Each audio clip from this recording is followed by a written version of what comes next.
വിചാരിക്കുന്ന പോലെ ഞാൻ അവളെ ചതിച്ചതല്ല നിഹാരിക. അവള് പ്രേമത്തിന്റെ പേരും പറഞ്ഞ് എന്നെ ചതിക്കായിരുന്നു. നീ തന്നെ പറ, ഞാൻ അവളെ ഉപേക്ഷിച്ചത് തെറ്റാണെന്നാണോ? തെറ്റൊന്നുമില്ല വേദ്. പക്ഷേ നീ അവളെ വിട്ടിട്ട് വന്നതിന് ശേഷം അവളെ എപ്പോഴെങ്കിലും നീ കാണാൻ ശ്രമിച്ചിട്ടുണ്ടോ? അവളെ കാണാൻ പോയിട്ട് അവളുടെ ഫോട്ടോസ് കാണുമ്പോഴത്തേന് എനിക്ക് അതുകൊണ്ട് എല്ലാ ഫോട്ടോസും ഞാൻ ഡിലീറ്റ് ചെയ്ത് കളഞ്ഞിരുന്നു. എൻ്റെ അച്ഛൻ ആവശ്യപ്പെട്ടതുകൊണ്ട് ഈ കല്യാണത്തിന് ഞാൻ സമ്മതിച്ചു തന്നെ. ആ ട്രോമയിൽ നിന്ന് എനിക്കൊന്ന് പുറത്തു വരണം തോന്നി, അതുകൊണ്ട് സമ്മതിച്ച. വേദ്, നീ എടുത്ത തീരുമാനം ശരിയാടാ. പക്ഷേ നീ വിട്ടുവന്നതിന് ശേഷം അവൾ എന്താ ചെയ്തെന്ന് വല്ല വിവരമുണ്ടോ? എന്നെ പറഞ്ഞ് പറ്റിച്ചവളെ പറ്റി ഞാൻ എന്താ അന്വേഷിക്കാനാ? അവളെ പറ്റി പറയുമ്പോഴത്തേന് എനിക്ക് ആകെ വട്ടുപിടിക്കുക. അവളിപ്പോ ഉള്ള സ്ഥലം അറിയോ നിനക്ക്? കറക്റ്റായിട്ട് അറിയില്ല നിഹാരിക. പക്ഷേ അവളെ ഡ്രോപ്പ് ചെയ്തിരുന്ന സ്ഥലത്ത് പോയി അന്വേഷിച്ചാൽ ചിലപ്പോൾ അറിയാൻ പറ്റും. ചിലപ്പോൾ അവിടെ ആർക്കും അറിയില്ലായിരിക്കും. അവളിപ്പോൾ ജീവനോടെ ഉണ്ടോ ഇല്ലയോ ഒന്നും എനിക്കറിയില്ല. ജീവനോടുണ്ടെങ്കിൽ പിന്നെ മറയത്ത് നിന്ന് എന്തിനാ ഈ നാടകമൊക്കെ കളിക്കുന്നേ? അവള് തീർച്ചയായും മരിച്ചു. അങ്ങനെ തോന്നുന്നില്ല നിഹാരിക. അവൾക്ക് വീണ്ടും എന്നെ വേണമെന്നുള്ള ചിന്ത കൊണ്ട് ഇതൊക്കെ ചെയ്യുന്നതെന്നാണ് എനിക്ക് തോന്നുന്നത്. പക്ഷെ അന്ന് ഗുരുജി നമ്മളോട് അവൾ മരിച്ചിട്ട് ആത്മാവായിട്ട് നിഹാരികയുടെ രൂപത്തിൽ വരുമെന്നല്ലേ പറഞ്ഞേ? അതാ എനിക്ക് മനസ്സിലാവാത്തത്. ഇതൊക്കെ എന്താ ഇങ്ങനെ സംഭവിക്കുന്നതെന്നൊന്നും. ഒരുപക്ഷെ ഗുരു പറഞ്ഞ പോലെ അവള് പെണ്ണാകാൻ ശ്രമിച്ചിരുന്നെങ്കിൽ? നീ എന്താ തമാശ പറയ? അവൾ എത്ര ശ്രമിച്ചാലും അവൾക്ക് പെണ്ണായി മാറാൻ പറ്റില്ല. അങ്ങനെ ചെറുതായി കാണല്ലേ വേദ്. പ്രണയം കൊണ്ട് എങ്ങനെ വേണമെങ്കിലും മാറാം. പെണ്ണല്ലാത്ത ആള് പെണ്ണാകാൻ ശ്രമിച്ചിട്ടുണ്ടെങ്കിൽ എന്തും ചെയ്യാൻ തയ്യാറാകില്ലെന്ന് എങ്ങനെ പറയാൻ പറ്റും? അത് തന്നെ എന്നെ കൺഫ്യൂസ്ഡ് ആക്കുന്നത്. നീ ഇതിനെക്കുറിച്ച് അധികം ഒന്നും ചിന്തിക്കേണ്ട വേദ്. ഞാൻ ഇതിനെക്കുറിച്ചൊക്കെ ഒന്ന് മനസ്സിലാക്കിയിട്ട് പറയാം. വേദ്, നീ ധൈര്യമായിട്ടിരിക്കെ. നിനക്ക് സപ്പോർട്ടായിട്ട് ഞാനുണ്ടടാ. ശരി, എനിക്കിപ്പോൾ സമയമായി. നിങ്ങളെ രണ്ടുപേരും ഞാൻ ഡ്രോപ്പ് ചെയ്ത് തരാം. വാ വാ.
ജീവനോടെ രക്ഷപ്പെട്ടെന്ന് എനിക്ക് ഇപ്പോഴും മനസ്സിലായിട്ടില്ല. അതേപ്പറ്റി ഓർക്കുമ്പോൾ തന്നെ കുളിരുകോരു. നീ പറയുന്നത് കേൾക്കുമ്പോൾ ആ ഊർമിള കരാളി രൂപത്തിലായെന്നാണ് എനിക്ക് തോന്നുന്നത്. ഇനി മുതൽ നമ്മൾ വളരെ ശ്രദ്ധിക്കണം. ഞാൻ കാരണം നിഹാരിക്ക് പാപത്തിലായാലോ എന്ന് ഓർക്കുമ്പോഴാണ് എനിക്ക് വിഷമം. അങ്ങനെയൊന്നും സംഭവിക്കില്ല. ആദ്യം ഇതിനൊരു പരിഹാരം കാണാൻ നോക്ക്. പക്ഷേ അവൾ ഉണ്ടോ ഇല്ലയെന്ന് പോലും നമുക്ക് അറിയില്ലല്ലോ. ഇതെങ്ങനെയാ കണ്ടുപിടിക്കുക?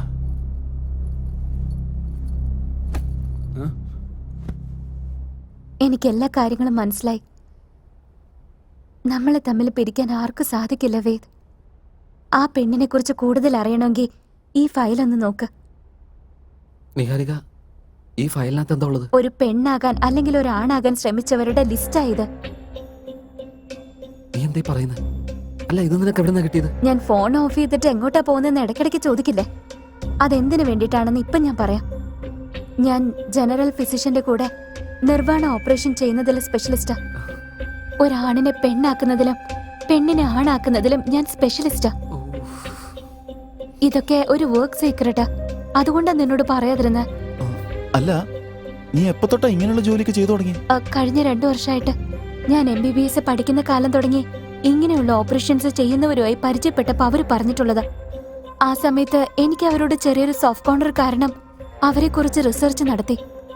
അപ്പൊ അവരുടെ വേദനകളൊക്കെ മനസ്സിലാക്കി ഏതെങ്കിലും തരത്തിൽ അവരെ സഹായിക്കണം എന്നൊരു താല്പര്യം കൊണ്ട് ഞാൻ പ്രാക്ടീസ് ചെയ്യാൻ തുടങ്ങിയതാ. ഇപ്പോ ഒരു 2 വർഷമായിട്ട് ഞാൻ ഇൻഡിപെൻഡന്റ് ആയിട്ട് ഓപ്പറേഷൻസ് ചെയ്യുന്നു. എനിക്കൊന്നും വിശ്വസിക്കാൻ പറ്റുന്നില്ല. വിശ്വസിച്ചേ പറ്റൂ വേദ്. സാഹചര്യം ഒരു മനുഷ്യനെ ഏത് വിധത്തിലും മാറ്റിമറിക്കാം. എന്റെ കാര്യം വിട്ടേക്ക്. ഇപ്പൊ ഈ ഫയലിൽ നിന്റെ ആ പാവയുണ്ടോന്ന് നോക്ക്. അവൾ ഇങ്ങനെ എന്തെങ്കിലുമൊക്കെ ചെയ്യുന്നൊന്നും എനിക്ക് തോന്നുന്നില്ല. മരണത്തെ അതിജീവിക്കാനുള്ള ശക്തി പ്രണയത്തിനുണ്ടെങ്കിൽ ഒരു പെണ്ണാകാനുള്ള ശ്രമം നടക്കില്ലെന്നാണോ? ഒരു തവണയൊന്ന് നോക്ക്. ഇത് കണ്ടു കഴിഞ്ഞാ നമ്മുടെ പ്രശ്നത്തിന് എന്തെങ്കിലും ഒരു പരിഹാരം കിട്ടിയാലോ? പ്ലീസ് വേദ്, ഒരു പ്രാവശ്യം ഈ ഫയൽ ഒന്ന് നോക്ക്. അവൾ ഇല്ലെങ്കിൽ നമുക്ക് വേറെ വഴി നോക്കാം. അറ്റ്ലീസ്റ്റ് ഞങ്ങളുടെ സാറ്റിസ്ഫാക്ഷൻ വേണ്ടിയെങ്കിലും ഒന്ന് നോക്ക്. എനിക്ക് അവളെ പറ്റി കാണാനൊന്നും താല്പര്യമില്ല. എനിക്ക് ഇഷ്ടം അല്ലെങ്കിൽ കൂടെ നമ്മുടെ ഈ പ്രശ്നത്തെ ഇന്ന് പുറത്തു വരണമെങ്കിൽ നീ ഇത് ചെയ്യണം. പ്ലീസ് വേദ, ഒന്ന് നോക്ക് നീ.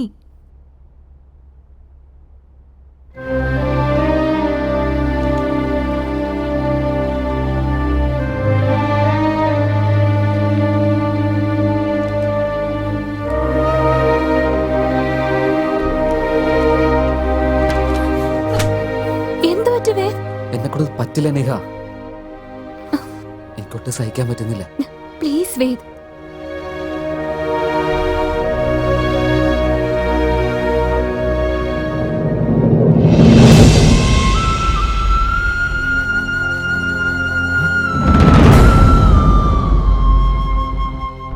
ഇവളാ ഞാൻ പറഞ്ഞ പാവ.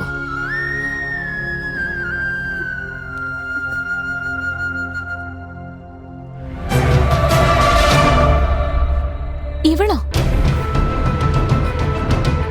ഇവിടെ നിനക്കും അറിയോ? നന്നായിട്ടറിയാം. ഇവളെ മറക്കാൻ എന്നെ കൊണ്ട് പറ്റില്ല. ഡോക്ടർ, എനിക്കൊരു പെണ്ണായിട്ട് മാറണം. ഓപ്പറേഷൻ ചെയ്യാൻ പറ്റുമോ?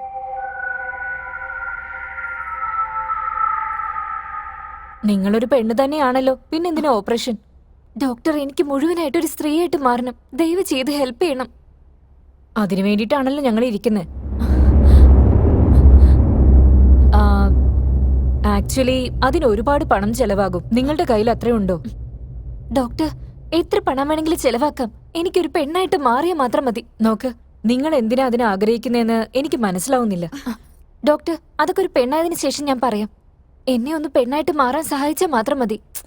എന്തിനാ നിങ്ങൾ വെറുതെ ഇങ്ങനെ സഹായത്തെ പറ്റിയൊക്കെ പറയുന്നേ? നഴ്സ്, ഇവരെ ചെക്കപ്പിന് വേണ്ടി കൊണ്ടുപോകും. Okay doctor, please come.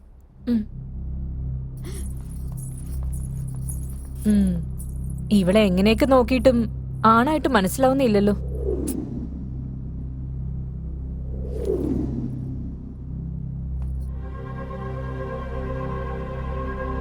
Sister, എന്തുപറ്റി? എന്തിനെങ്ങനെ ടെൻഷൻ അടിക്കുന്നത്? ഡോക്ടർ, ഈ റിപ്പോർട്ട് ഒന്ന് നോക്കിയേ. അവരുടെ അടുത്ത് 95% മെയിൽ ഹോർമോണാ ഉള്ളത്. അങ്ങനെ ഇരുന്നിട്ടും അവരെ കാണാൻ പെണ്ണിനെ പോലെ തന്നെ ഉണ്ട്. ഏത് വിധത്തിൽ നോക്കിയാലും ഒരു ആണിന്റെ ചായയില്ല. ഇത് ശരിക്കും പറഞ്ഞൊരു മിറാക്കിളാ.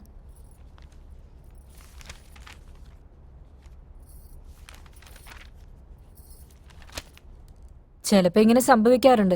ചാകാൻ പോകുന്ന കോഴിയാണെങ്കിൽ പോലും ചാവുന്നതിന് മുമ്പായിട്ട് തന്റെ ജീവൻ രക്ഷിക്കാൻ ശ്രമിക്കാറില്ലേ? അതുപോലെ ഇതും. ഇവളും എന്തിനൊക്കെ വേണ്ടി ശ്രമിക്കുന്നെന്ന് മാത്രം. ഇപ്പോ എന്താ ചെയ്യാ ഡോക്ടർ? അവരെ കൊണ്ട് പെണ്ണാകാൻ പറ്റില്ലെന്ന് പറയട്ടെ? നിനക്കെന്താ വല്ല വട്ടും പിടിച്ചോ? അവള് പെണ്ണായാലും ആണായാലും അതുകൊണ്ട് നമുക്ക് എന്താ കുഴപ്പം? നോക്ക്, നമുക്ക് വേണ്ടത് പണമാണ്. ഇവിടെ ഇരിക്കുന്നിടത്തോളം കാലം നന്നായിട്ട് സമ്പാദിച്ചിട്ട് രക്ഷപ്പെടണം. നോക്ക്, അവളെ ഓപ്പറേഷൻ ചെയ്യാന്ന് പറഞ്ഞിട്ട് നിഹാരികനെ വിളിപ്പിക്കും. പക്ഷെ അവള് കേസ് ഫയൽ നോക്കിയാലോ? ചെക്ക് ചെയ്തിട്ട് പോട്ടെ. ആണായിട്ട് മാറാൻ വേണ്ടിട്ടാന്ന് എഴുതിയാ മതി.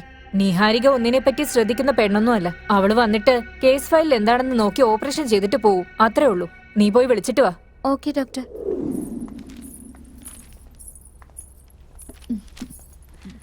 ഡോക്ടർ, അടുത്ത ആഴ്ച നിങ്ങൾക്ക് ഓപ്പറേഷൻ ഫിക്സ് ചെയ്യും. എന്നുവെച്ചാ ഞാനൊരു പെണ്ണായിട്ട് മാറുമെന്നല്ലേ? അതെ, നിങ്ങളൊരു പെണ്ണായിട്ട് മാറും. പക്ഷെ അതിന് ഒരുപാട് പണം ചെലവാവും. ആ എമൗണ്ട് നിങ്ങൾ റെഡിയാക്കിയാൽ മാത്രമേ ഓപ്പറേഷൻ ചെയ്യാൻ പറ്റൂ. ഡോക്ടർ, ഞാൻ തരാം ഡോക്ടർ.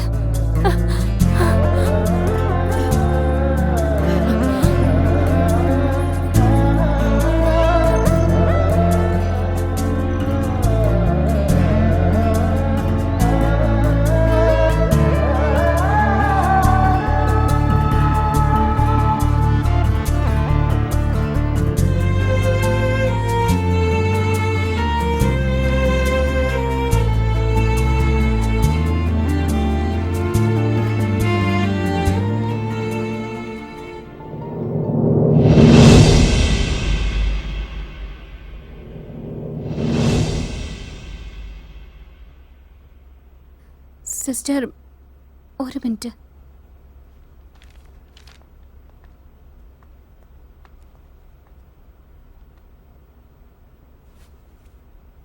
ഇത്രയും സൗന്ദര്യമുള്ള ഒരു ലേഡി എന്തിനാ ആണാവാൻ ആഗ്രഹിക്കുന്നത്? ഇവര് ശരിക്കും ആണാകാൻ വേണ്ടി തന്നെയാണോ വന്നിരിക്കുന്നത്? അതെ ഡോക്ടർ, അവൾക്ക് പെണ്ണായിരിക്കാൻ താല്പര്യമില്ലാത്രേ.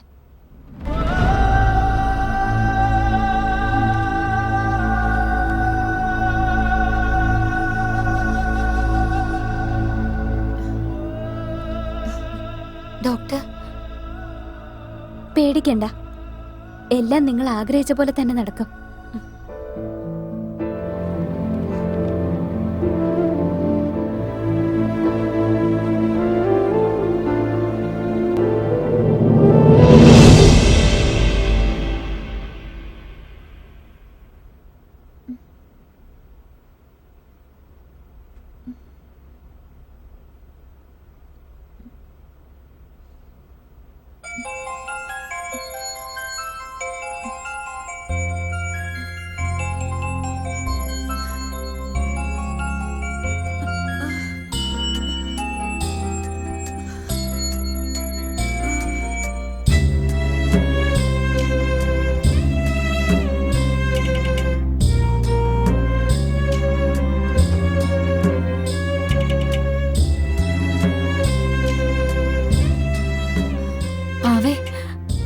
കുറച്ച് നാളുകൾ കഴിയുമ്പോ ഞാനൊരു പെണ്ണാവും, നിന്നെക്കാളും നല്ല സുന്ദരിയാവും. അപ്പോ നേരെ വേദിന്റെ അടുത്ത് പോയി എന്നെ കല്യാണം കഴിക്കാൻ പറയും. അപ്പൊ അവൻ തീർച്ചയായിട്ടും സമ്മതിക്കും. അതിനുശേഷം ഞാൻ ആഗ്രഹിച്ച പോലെ ഒരു നല്ല ഭാര്യയായിട്ട് അവന്റെ കൂടെ ജീവിക്കും. ഈ ലോകത്തിന്റെ കാഴ്ചപ്പാട് തന്നെ ഞാൻ മാറ്റിയിരിക്കും. ഇങ്ങനെയും ജീവിക്കാൻ പറ്റുമെന്ന് എല്ലാവരെയും കാണിച്ചു കൊടുക്കും.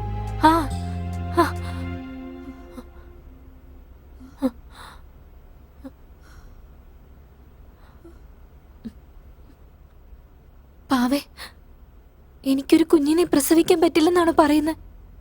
സാരമില്ല, ഞാനൊരു കുട്ടിയായിട്ടിരിക്കും, അവനും എനിക്ക് കുട്ടിയാവും. ദേഷ്യത്തിലായിരിക്കും അവൻ അങ്ങനെയൊക്കെ പറഞ്ഞ്. പക്ഷേ അവൻ അങ്ങനത്തെ ആളൊന്നുമല്ല. അവനെപ്പറ്റി നന്നായിട്ട് എനിക്കറിയാം. ഞാനൊരു പെണ്ണല്ലെന്ന് കരുതിയിട്ട് അവൻ അങ്ങനെയൊക്കെ പറഞ്ഞിട്ട് പോയേ. ഞാൻ ആദ്യമേ ഇത് ചെയ്യേണ്ടതായിരുന്നു. അന്നേരം എനിക്കെന്താ ഇതിനെ പറ്റിയൊന്നും അറിയില്ലാതിരുന്നെ. പക്ഷെ ഞാനിപ്പോ ഒരു പെണ്ണായിട്ട് മാറി, ശരിക്കും ഒരു പെണ്ണായിട്ട് മാറി. ഞാൻ സന്തോഷായിട്ട് ഇരിക്കുന്നത് നീ നിന്റെ കണ്ണുകൊണ്ട് കാണും. എന്റെ പ്രണയം എനിക്ക് തിരിച്ചു കിട്ടും.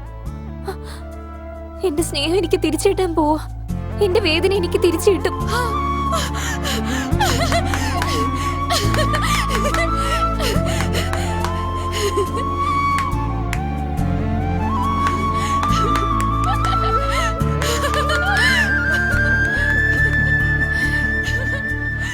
സിസ്റ്റർ, ഇവർക്ക് എന്താ പറ്റിയ?